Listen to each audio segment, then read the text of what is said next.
যখন তুমি নিজের রক্তের মানুষের দ্বারা কষ্ট পাবে, তখন তুমি একবার নবী ইউসুফ আলাইহিস সালামের কথা মনে করো। তিনি কিভাবে নিজের ভাইয়ের দ্বারা প্রতারিত হয়েছিল।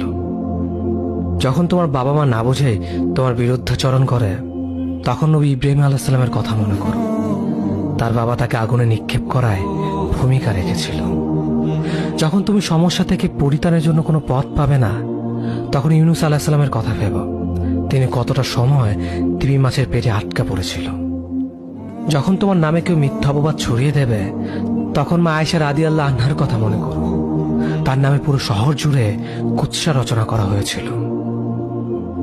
যখন তুমি অসুস্থ ব্যথার যন্ত্রণায় কাতরাতে থাকো, তখন নবী আইয়ুব আলাইহিস সালামের কথা ভেবো।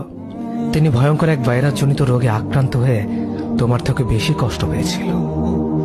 যখন তুমি দিনের কোনো বিধান নীতিতে যুক্তি খুঁজে পাও না, তখন নবী নূহ আলাইহিস সালামের কথা ভেবো।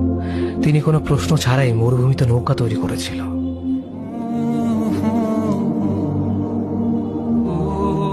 যখন তুমি আত্মীয়স্বজন, পরিবার, বন্ধু বান্ধবের কাছে হাসির পাত্রে পরিণত হও, তখন তুমি শেষ নবী হযরত মুহাম্মদ সাল্লাল্লাহু আলাইহি ওয়াসাল্লামের কথা ভেবো। রাসূল সাল্লাল্লাহু আলাইহি ওয়াসাল্লাম বলেছিলেন, সবচেয়ে বড় পরীক্ষা দিয়ে সব থেকে বড় পুরস্কার আসে। যখন আল্লাহ কাউকে ভালোবাসেন, তখন তাকে পরীক্ষা করেন, এবং যে এই পরীক্ষাগুলো মেনে নেয়, সে আল্লাহর সন্তুষ্টি অর্জন করে। আর যে অভিযোগ করে, সে তার ক্রোধের পাত্র হয়। হে আল্লাহ, তোমার কথা মনে করা, তোমার প্রতি কৃতজ্ঞ হওয়ার এবং তোমার ইবাদত করার তৌফিক আমাদের দান করো। আমিন।